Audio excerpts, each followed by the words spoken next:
Mji wa Ula, yaani Kondoa, mwishoni mwa karne ya 19 ulipokea dini za kigeni, yaani Ukristo.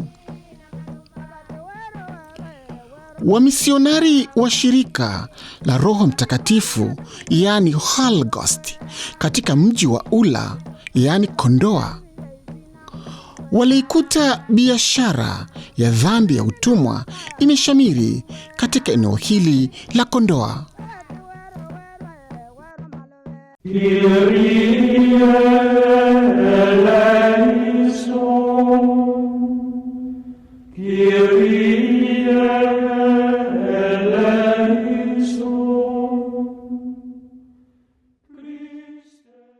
Kwa majina naitwa Padri Bernard Ernest Lubuva. Mimi ni paroko wa parokia hii ya Roho Mtakatifu hapa Kondoa na ni wa jimbo Katoliki la Kondoa. Hivi leo tunapozungumza basi hili kanisa naloliona hapa nyuma lina miaka 117. Sasa ukitazama ni kitu gani hasa kiliwasukuma hawa misionari kufika huku, unaweza tukasema ni ile kumbuka kwamba hii karne ilikuwa ni karne ya 19 ambapo katika ulimwengu tunasema ilikuwa ni kipindi cha kuhitimisha sasa zile zama za utumwa. Na kati ya sehemu ambazo zilikuwa za utumwa, ngome ya utumwa tunafahamu ilikuwa ni Zanzibar, lakini ile barabara sasa ruti ya utumwa wenyewe wale kununua watumwa ilikuwa ni sehemu mojawapo ya kupita kutoka Kigoma kupitia Tabora, kupita Singida, Kondoa, hivyo paka Tanga na hatimaye Zanzibar. Sasa katika hali ya kumkomboa mwanadamu, hawa tunafahamu ni wamisionari, lakini pia walikuwa umisionari wao sio kwa kanisa tu, ilikuwa kuhakikisha mwanadamu anakuwa huru. Wapo waliokuwa Bagamoyo walinunua watumwa, na waliokuwa wananunua wale watumwa sio kwa ajili ya kuwatumikisha, walikuwa wanawafundisha dini. Na hawa waliofika huku basi ilikuwa ni kwa ajili ya kuhakikisha kwamba kuna ustawi wa jamii na sio kuendeleza ule utumwa. Na basi mwaka huo 1907 walipofika, alifika padri mmoja Mjerumani, alifahamika yeye kwa jina la Andrew Krieger. Huyu padri yeye alifika akiwa na bruda mmoja anaitwa Timotheo, na katika msafara wake pia alikuwa na wasaidizi wake makatekista. Makatekista nakumbuka kuna mmoja alikuwa anaitwa Petri, mwingine alikuwa anaitwa Albert, na mwingine hao wawili sikumbuki vizuri majina lao, lakini walikuwa ni kundi la watu 5, yani 6, makatekista 4, padri mmoja na bruda mmoja. Sasa walipofika hapa Kondoa, walitumia njia ambazo walikuwa wanatumia sasa wale Waarabu waliokuwa wanasafirisha watumwa, wakapitia njia hizo kufika Kondoa maeneo ya Kisese. Walipofika sasa Kisese pale ndio wakafanya misa ya kwanza Mbuyuni. Na kumbuka kwamba walipofika huku tayari jamii hapa ilishakuwa na dini.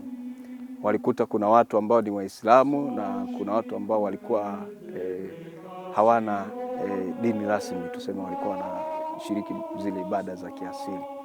Kwa hiyo walifanya misa ya kwanza kule Kisese, na baadaye sasa ndio wakaanza kutafuta sehemu za kujenga makanisa. Basi misionari huyu alipofika hapa, kwa sababu ya mazingira yenyewe ya kukutana na watu ambao tayari wameshapokea dini na lengo lake ilikuwa ni kuinjilisha, sasa alianza kutafuta watu ambao aliwafanya kuwa Wakristo. Na kabla ya kuwafanya watu kuwa Wakristo alitafuta eneo kwa ajili ya kujenga kanisa.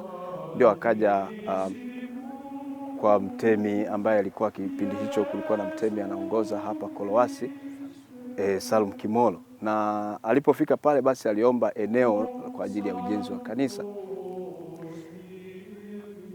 Mtemi alikubali, lakini sasa kukubali kwake ni kama alimsukumizia pembezoni sehemu ya eneo ambalo halina manufaa kwake. Na sio watu wote walimkubali kwamba aje na hii dini ya kigeni. Kwanza kulikuwa na kaunyanyapaa aina fulani kwamba ni mgeni, ni sio mwenzetu, na basi tumsukumizie huko pembeni ili akafie na mbu wa maeneo haya, kwa sababu walikuwa kama hawamtaki. Basi yeye yule alipoomba eneo akaelekezwa sasa aje huku Ula. Hapa eneo hili Kondoa hili ilikuwa inajulikana kama Ula kipindi hicho. Na alipofika basi alikuja hapa maeneo ambapo limejengwa hili kanisa, hapa alikuwa panaitwa kwa Gwandi. Na sasa wakati anajenga ule upinzani ulikuwa bado unaendelea, na kwa sababu jamii ya watu ilikuwa bado hajamkubali, walimtumia wakina mama wa Kirangi ili waweze tunaweza kusema kumlaani na apate matatizo na aondoke. Lakini kwa mapenzi ya Mungu hakupata matatizo na akaendelea kupatengeneza mahali hapa, pakawa sasa ni sehemu nzuri ya kuishi. Kisema kwamba eneo lilikuwa halikaliki, lina maji mengi, akaligeuza likawa kama bustani. Na baadaye basi akaanzisha kama mchango wake kwa jamii, alianzisha shule, akaja akaanzisha na karakana mbalimbali zilikuwepo hapa kwa ajili ya kusaidia watu. Lakini pia ni Christmas hiyo ya mwaka 1910, miaka mitatu baadaye, alifanikiwa basi kubatiza Wakristo takriban 60. Kwa hiyo ni kama tunaweza tukasema ni alama hiyo, pamoja na upinzani, alama ambayo aliacha ni hili kanisa pamoja na shule ambazo alikuja akazianzisha. Basi baada ya kuendelea sasa na uinjilishaji, ilitokea changamoto. Kwanza alianza kulijenga kanisa hili, ilikuwa ni mwanzo tu alipofika hiyo mwaka 1907, 1908 alipopewa eneo akaanza kulijenga. 1910 kanisa likawa limekamilika. Sasa limekamilika na anaanza kuona matunda ya uinjilishaji wake. Ikafikia kipindi sasa kuna vita ya kwanza ya dunia ambayo ilitokea mwaka 1914 hadi 1918. Kwa hiyo Ukristo ulishaanza kusimama, lakini sasa kutokana na zile chokochoko za kidunia, watu kutafuta mali na kutafuta nguvu ya kutawala ulimwengu, akajikuta basi na yeye yumo katika huo mgogoro ambao kiimani ulikuwa haumuhusu. Walikuwa wanapigana kimsingi Wajerumani na Waingereza, na yeye Padre Andrew akiwa ni Mjerumani.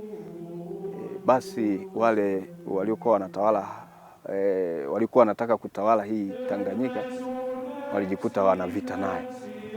Sasa basi ndio wakaja kuna watu walikuwa ligeuka baada ya vita, kuna majeruhi walikuwa wanapata shida kule vitani. Hapa ikageuka sasa kuwa sehemu ya kuwahudumia, ikawa ni hospitali, ni sehemu ya kupata chakula. Na Wajerumani walipojua hilo wakakasirika sana. Waingereza walipojua kwamba kuna Mjerumani anawachukua watu anawasaidia kwenye kanisa lake, wakaona sasa ndio nafasi ya kuwamaliza wakiwa kanisani. Kwa hiyo wakati wanahudumiwa hapa, ilipita ndege ikapiga hapo mbele tunapopaona, walipokuja kuzungushia ikaua baadhi ya watu ndani ambao kuna baadhi walikuwa ni Wapolandi walifariki, wengine kwa ugonjwa, wengine ndio kwa haya mabomu, na wamezikwa katika makaburi yetu hapa Mission. Kwa hiyo imani ilipokuwa inaendelea kukua, kuna changamoto ambazo zingine ni za jamii na kitamaduni, na kuna hizi changamoto za kiulimwengu ambazo zilikumba kanisa la mwanzo. Na hivyo Padre Kafefe basi alilazimika kuondoka kwa muda wa miaka 10 kuanzia kipindi cha vita ya kwanza ya dunia, na baadaye akaja akarudi miaka 10 baadaye. Na tunaweza tukajiuliza sasa, miaka hiyo 10 watu waliwezaje kuishi imani yao? Ndio tunasema kwamba kipindi hiko basi kanda hii ya Kondoa ilikuwa imegawanyika. Kuna kanda nyingine ilikuwa ni ya Usandawe kule, walipokuwa wamekuja kuanzisha baada ya kuona kuna upinzani, lakini kuna sehemu nyingine walikuwa wanapokea vizuri imani, wakaomba msaada kwa mapadri wa shirika la Passionist, wakawa wameanzisha kule Mangasini kwa Mtoro, ilikuwa inajulikana kama Mangasini kipindi hicho, wakaanzisha kanisa kule Kurio, na alikuwa anasimamia Padri Joseph Lemule. Sasa huyu yeye alikuwa ni Mfaransa, kwa hiyo hakupata shida sana, na kwa hiyo alikuwa anasimamia wale makatekista waliokuwa hapa, walikuwa wanaendelea kuendesha ibada za kawaida za Jumapili, lakini kule pia Wakristo sasa waliokuwa wamebaki walikuwa wanasafiri, ni kilomita zaidi ya 70, wanajiandaa Jumamosi, Ijumaa na Jumamosi wanasafiri kwenda mpaka Usandawe kule kwa ajili ya kupata misa takatifu. Kwa hiyo kipindi hicho basi cha vuguvugu hilo la pingamizi ya nje na ndani, kulikuwa na wengine ambao walisaidia katika kukoleza hiyo imani, hususan makatekista wale waliokuwa wamebaki wa mwanzo. Basi kanisa hili imekuwa ni sehemu ya hija, tunaweza tukasema, ingawa kwamba watu hufika hapa na baadaye kuelekea kule Mbuyuni Kisese, lakini kanisa hili limekuwa ni sehemu ya hija. Kwa hiyo watu huja na kusali, na kama sehemu ya kulitunza tumewaachia baadhi ya vikundi vya kanisa, kwa mfano Charismatic ndio wanalitumia sasa hili kwa ajili ya sala, lakini pia tumekuwa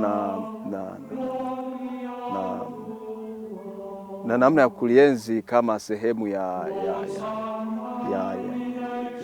kivutio, lakini pia sehemu ya kiimani kwa kulipatia tunaweza tukasema kwa kulikarabati mara kwa mara. Kwa hiyo wakati mwingine inatokea kuna uhaba wa fedha, tunashindwa kulikarabati vile inavyotakikana, lakini ukweli ni kanisa ambalo tunalithamini sana kama chimbuko la imani maeneo haya ya Kondoa, na tunaweza tukasema na Dodoma, kwa sababu baada ya wao kufika hapa walisambaa. Sasa walianza kuomba msaada kutoka kwa mashirika mengine, ndio wakaja wakafika maeneo ya Dodoma na maeneo mengine ya jirani. Basi maeneo yetu haya tumezungukwa na vivutio mbalimbali. Hapa jirani kuna bustani, kuna chemichemi ambayo ni kama umbali wa mita 700 hivi, ni chemichemi ambayo ni ya Kondoa. Lakini pia ndani ya hili eneo letu la jimbo kuna mambo ya kale kuna mbuyu ambao ni wa zamani sana. Kuna mbuyu una miaka zaidi ya 700 na kuna mbuyu una miaka zaidi ya 300 ambao Wapolandi walipokuwa hapa waliona waweke alama. Kwa hiyo ukifika pale utaona kwamba wameandika Poland na wameandika na mwaka gani waliokuwa wamefika pale. Na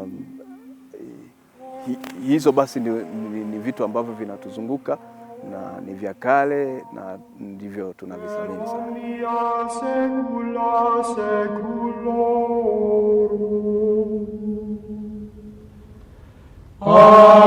Amen. Precepti salutaribus moniti et divina institutione forma. Hili ndilo kanisa lililojengwa mwaka wa 1907 na wamisionari wa shirika la Roho Mtakatifu, yaani Holy Ghost, katika mji wa Ula, yaani Kondoa. Kanisa hili limebaki kuwa ni moja ya alama ya kipekee katika historia ya Kondoa. Usanifu wa kanisa hili ni wa kuvutia sana. Limejengwa imara katika mtindo wa makanisa ya barani Ulaya. Masalia ya kanisa hili ni pamoja na madhabahu hii iliyochorwa msalaba wa aina yake, ukimaanisha wajenzi wa kanisa hili ni wamisionari wa shirika la Roho Mtakatifu, yaani Holy Ghost.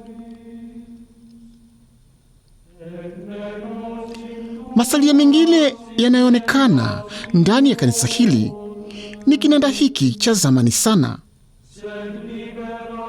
ambacho kilianza kutumika tangu mwaka wa 1907. Amali hii ya kanisa ni vema ikatunzwa vizuri ili vizazi vijavyo vije kujionea historia ya kanisa hili la mwaka wa 1907 lililopo katikati ya mji wa kihistoria wa Kondoa. Historia ya Kondoa ni pamoja na shule ya msingi Kidulo iliyopo kijiji cha Haubi, yapata kilomita 30 kutoka Kondoa mjini. Ilijengwa na wamisionari wa shirika la mateso ya Yesu, yaani Passionist Fathers, mwaka wa 1934. Ni moja ya shule ya msingi ya kipekee iliyotoa wasomi wengi katika wilaya ya Kondoa. Per ipsum et cum ipso et in ipso est tibi Deo Patri omnipotenti in unitate Spiritus Sancti omnis honor et gloria per omnia saecula saeculorum.